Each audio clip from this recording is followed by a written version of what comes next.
On today's episode of WatchJRGo, we work on the 528i Sport.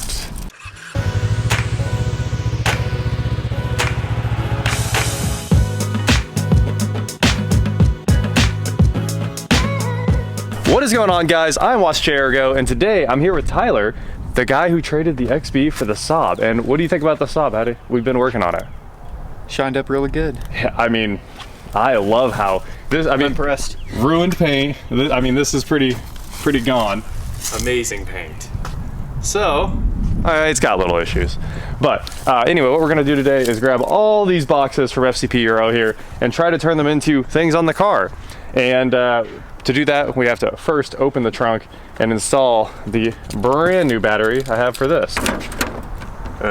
Turns one of these ways. There we go. All right. Oh, we've got new trunk struts, so this doesn't cut your head off anymore. Also, this is a Super Start Extreme, so we can have some extreme starting ability.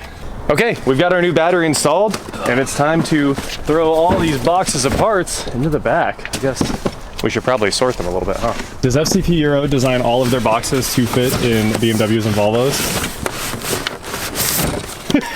They do! No, it fits, dude. It's clear. Wow. When I did the Volvo, all the boxes fit perfectly too. As always, we're gonna start with the easiest part. Let's push the make BMW sound. There we go. I love that. So we're gonna pull this C-clip off here, drop it, because that's the only way to do this. And then pull this trunk strut off. Okay, we got the top off. There's the bottom. Man, that is nasty inside there. Let me get all this debris. We got some sticks and some mud, all the usual things. All right, so I got her cleaned up. Grab a brand new one here and tighten that down. Okay, that is on, and we need to go around until that lines up. Bring the trunk down just a little bit. And we are on. That took all of 1 minute flat, basically, to do them both.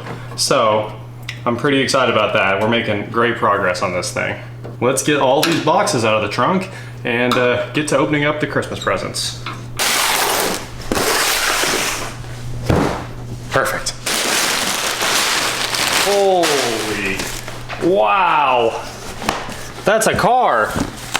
Look at that. There's a whole BMW in that It's a whole BMW. Ooh wee. Cabin air, maybe air filter. This is unbelievable. So I have to give a huge shout out to FCP Euro for supporting the channel, supporting this build. Head on over there for all of your BMW, Volvo, Volkswagen, Audi. I mean, they have all of these awesome specialty German parts. And woo wee. Look at there's all of our brake pads. We've got new brake pad sensors. We have an entire cooling system. Trim clips. Trim clips. Let's get to work. I mean, this thing's gonna run great and stop great at the end of the day, because I'm pretty sure those boxes are the entire rest of the braking system, including new discs. I haven't seen under the hood of the 5 Series in a little bit. I had forgotten, we knew going into this that this is probably one of the big issues. I will need to go to a salvage yard and find an entire air box and everything like that, because I want to put it all back. I want this to be nice. Before we get started, I'm going to turn on the ignition and let's see how many lights are on. We're turning it on. We'll even start it. So we've got no fuel, SES, burnt out reverse lights, oil service 1 and 2, both of the inspection lights, brake lining, seat belts, and airbag. Quite a few lights in this thing. Well, we have new cabin air filters, so we're just going wild on the cleaning in here. There you go. The drain hole. Yeah. Ready for some new filters? The old filters, look at those. Those are just trash. So the new ones are going to be absolutely amazing. I just don't know how they go in. All right, we've got our new cabin air filters in. We're gonna start with the water pump because it's the critical thing for actually moving this car. I can't really run it. I've only ever ran in like 30-second increments. So we'll pull these 10s here. This is how you get the fan off first. Wow, these are pretty.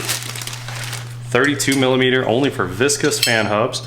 And this is the fan holder here. I also went ahead and disconnected this temp sensor on that lower line. I'm gonna kick this pan under here and try to drain down some coolant.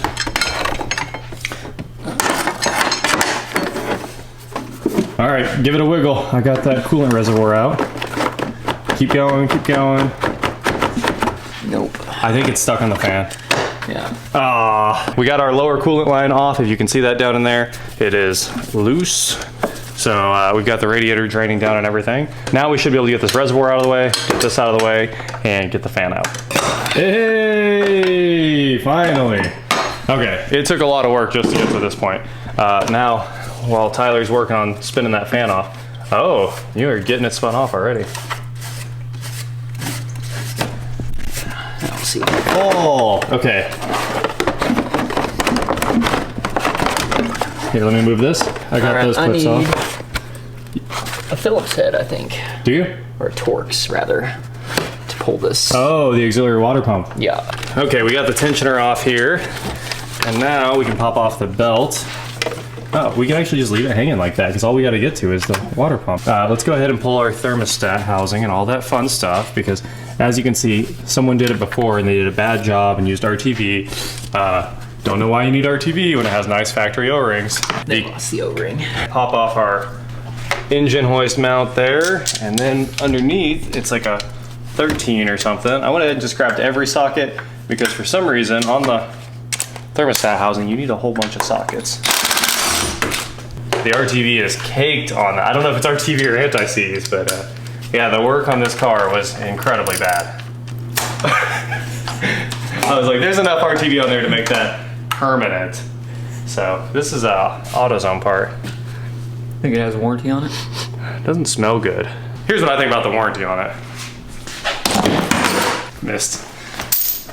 Next up, we're gonna scrape off all of this garbage RTV that they have all up around there. Luckily, it doesn't look like any of it's in the housing, so that's good news.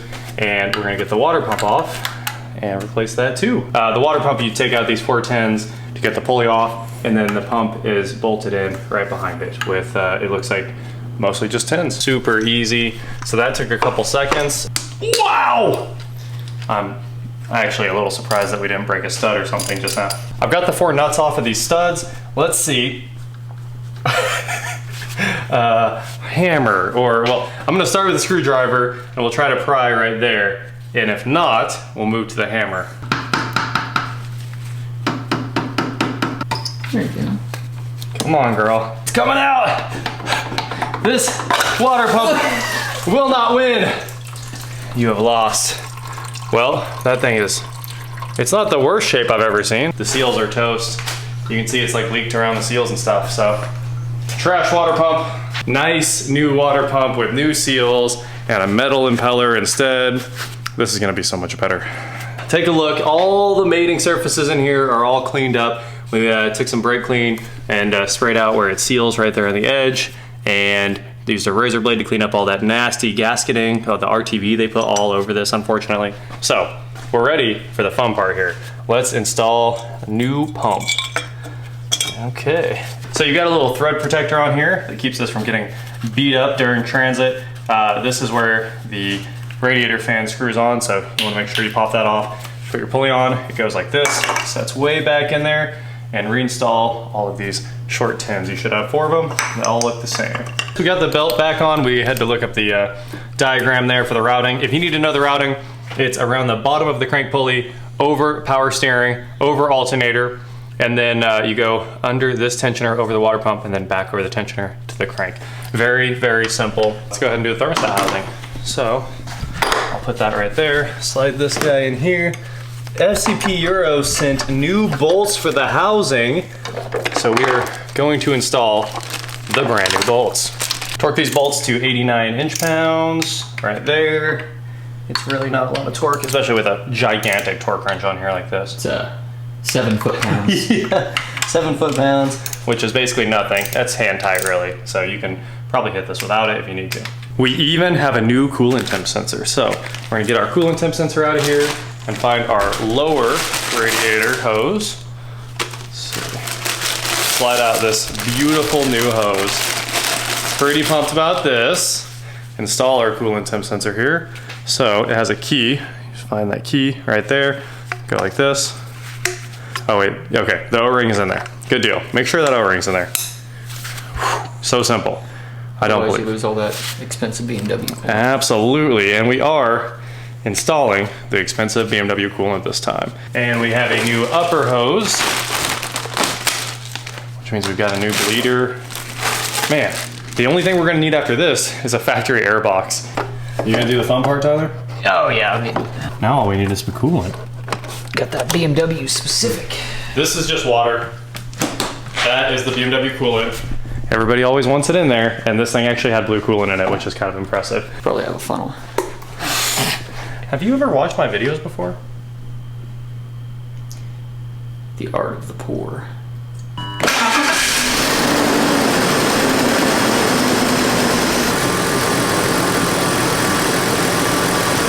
Water temp slightly coming up. All right, good. It's all buttoned up. We've got it done. Started it. We got it to bleed just enough that I think it's good to go. But instead of driving it, we're gonna jack this thing up now and change all the brakes. Look at this. We have every single part of the brakes. We've got brake pad wear sensors. We got pads, discs, everything. So we're gonna pull these wheels off and get to work.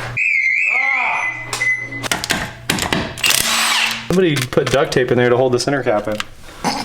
Gosh, we're just running into all kinds of interesting stuff today. It's factory trained technician right there. The rear shocks look like they're toast. The brake fluid in this bad boy is black, which is definitely, I mean, obviously brake fluid, hygroscopic, absorbs all the water. So it is full of water, and we are going to suction all of the brake fluid out of here, just like so. And replace it with Motul RBF 660. Okay, and I'll dump this in my pan for brake fluid here. Healthy. Yeah, we got a little more. Slowly but surely getting all this brake fluid out of here. Got our old brake fluid out. Time to start refilling with our RBF 660, and then we'll bleed out all of the old fluid. We're going to disc brake quiet all of our pads here real quick. Got our pads all evenly coated. Let them sit for, what's it say, 10 minutes? Allow to set for 10 minutes and reassemble brakes. So right after this, we can pop the calipers off, slide these in, new discs, and then we'll bleed the fluid, and this BMW will stop again and not have a brake lining light. One bolt out. Get this top bolt out here. Oh, these pads are basically gone. The new ones are like 8 times this size here. Let's go ahead and pop these things out. I mean, they're fine, but they're also toast. The other ones are super thick. Can't forget about this part because we're changing all the brake fluid to Motul RBF 660, the really good sauce. We'll just line this up with kind of the bottom. Yeah. Boom. Tyler, how's the front going over here? Not too bad. Oh, you got the, yeah, everything's ready. Yep. Nice. That is ready to go. What do we do with the retainer? There it is. Found it. Nice. All right, we have our brake pad wear sensors here. I just threw the rear one, which goes on the passenger rear, back to Tyler. He's working on that one. I'm working on the front over here. So we need to pop this guy out of here. Gotta pull the wires out of the bracket without messing up the bracket, obviously. There we go. And then we have to get into here where we can disconnect that right there. I haven't tightened everything down yet, but before we do, we need to install the wear sensor. Right in here like this. And snaps into the pad, just like that. And once you snap it in, you can put this back on the bleeder valve, but we're gonna leave that off until we're done bleeding these brakes. Here we go. It's time to bleed these brakes and get all that brand new sexy RBF 660 in this thing. It could be somebody's little track car after this. So it seems like we have good brake pressure already, but I'm ready to bleed whenever you are, Tyler. How's that fluid look? Brown. Granny's undies. Close? Pump it. Down. It seems like we're flowing a lot of fluid out. I can hear it. Yeah. Sweet. Anyway, we're gonna keep this up for the next 30 minutes as we sit around opening the bleeder and pumping, and then keep refilling with RBF 660 till we've got a nice, freshly clean braking system. Well, my leg is destroyed, but we have successfully bled all 4 wheels until we got nice, fresh 660 out of the system here. So I'm gonna clean up the reservoir, put everything back together, button all this up, put the wheels on it, and this thing is ready to go out for its first drive. Pretty excited about that. All kinds of, like a whole cooling system, basically. Everything but a radiator. And all the brakes are brand new and 660. I'm really excited that it has racing brake fluid in it because it's a, 5 Series Sport. It's practically a race car now. Practically, I mean, it is track day sedan. Everything's done, wheels are back on. We are ready to set this thing on the ground and go play. Thank you, Tyler. Well, I think we've knocked the mechanical side of the 528 out of the park, and now we just have to do the interior. There's lots to do inside, all kinds of little things, like we've got front and rear cup holders, the sun visor clips that are all broken, of course. We've got the climate control fascia, we've got the window regulators that are broken, window motors, all kinds of fun stuff. So we will get back to that in the next BMW episode. Don't forget to head on over to shop.WatchJRGo.com, pick up some cool merch like this, and please like, share, subscribe, do whatever you want to do, and I will talk to you next time. Oh. Does it even connect there? Nope. Yeah. That's a dead plug. I think I tried that before. It is like the connector for that, but it doesn't exist. Yeah. Surprised that it's not just like a... It's too bad we don't have an airbox. That's so sad. Yeah. Oh. Hey, there's one on the other side, too. Yep. Yeah, they match. I almost think this car had HIDs at one point or something because it has 4 wires and it seems like somebody swapped it back to halogens or something and they work. Probably. Well, if it just had an airbox, it would look complete under the hood instead of this ricer nonsense that probably doesn't work. So, okay, here we go.